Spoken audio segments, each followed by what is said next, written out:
Hello, I am back at Dean Cemetery. Uh, we're going to find a grave today. It's got a conspiracy theory attached to it. Now, I have seen a photo, and I know it's roughly in this section, so I'll have a scout around and see if I can find it. But we're looking for the grave of Major General Sir Hector Archibald MacDonald, also known as Fighting Mac. Yes, it's got quite a substantial headstone. Is the best way of describing it. Yeah, you can't really miss it, I believe. So I'll have a quick scoot around, see if I can find it, and I'll tell you about Fighting Mac, and then I'll go into the conspiracy theory as well. Let me just think. I'm just going to check that it's not this one here, because if it is, I maybe not even have to stop recording. It's certainly of this scale, I believe. Anyway, what have we got here? I don't think this is it.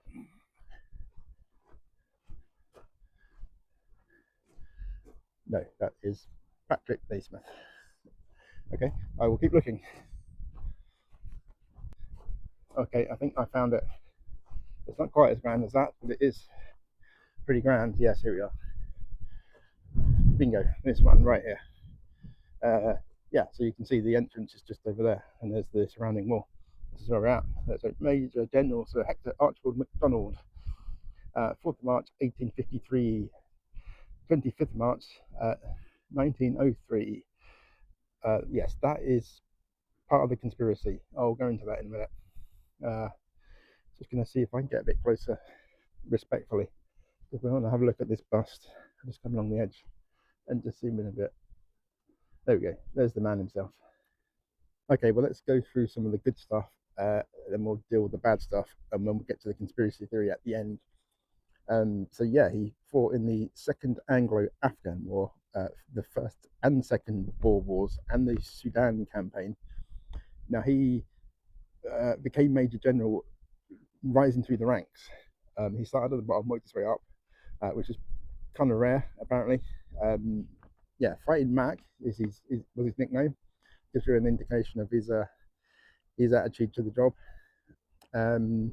He was well respected as well.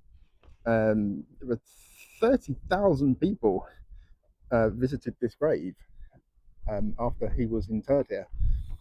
I don't think that was the actual funeral itself. I think it was like in the weeks afterwards. But yeah, there was queues and lots of people kind of pay respects, and people still do. There's nothing. Well, there is actually. You can just make out just below him. If I zoom in, there's a bit of tartan just wrapped around him at the moment. People do still leave things for him. That's how much he was regarded, despite despite the next thing I'm going to tell you. So, well, actually, there's still some good stuff left. He was knighted for service in the Second World War, and he actually became an aide de camp, or aide de camp, have you pronounced that, to Queen Victoria. So essentially a personal assistant, obviously military. So yeah, sort of advice on defence matters and things like that. Yes, 1902. So this is just the year before he died. He was posted to Ceylon, to Sri Lanka. Now, there were rumours around this time of, I will call this inappropriate activity with boys. You can read into that what you want. Apparently, there was lots of witnesses, but as for evidence, it's a little vague. So yeah, you can either believe he did or didn't. But when he learnt he was to be court-martialed over the incident, which at the time I read wasn't actually a crime as such.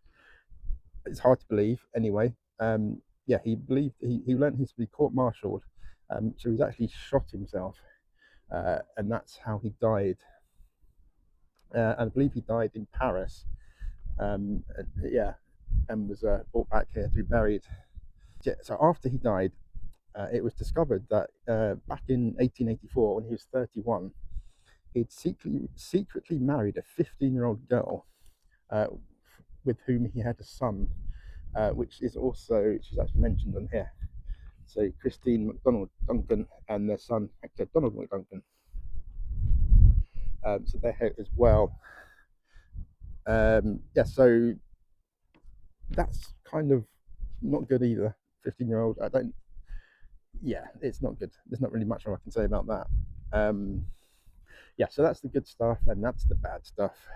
So all that's left is the conspiracy theory, and that is that he didn't kill himself, because there's rumours that he was seen after 1903 in various places. So it's believed that he faked his death after the accusations about him in Ceylon came out.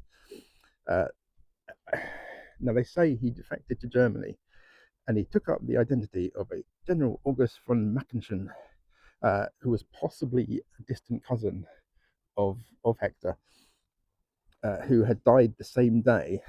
I'm just reading my notes. But yeah, so the German guy, apparently he didn't die after all. He had just been severely ill and had lost his memory. Yeah, kind of wild. Gets a little more crazy. If that was indeed true, then he isn't buried. He isn't buried here. It was a coffin full of sand and rocks, etc., that was buried here. But if he did take on the identity of the German guy, then in the 1936 Olympics, this chap was sitting next to Hitler during the ceremony. Yeah, that is the conspiracy theory. I don't quite know what to make of that really myself. Why is the main reason? Obviously, he was trying to get away from the court martial, but and if he was related to the German, okay. But again, it's kind of crazy as conspiracy theories go. It's kind of one, you know, it's like, really? Okay, sure, if that's what you want to believe. Anyway, there's the facts. Um, so Major General Sir Hector Archibald MacDonald, Fighting Mac. No, I think he is buried here. That's my opinion. I mean, the conspiracy theory is a little out there, just in terms of why, really.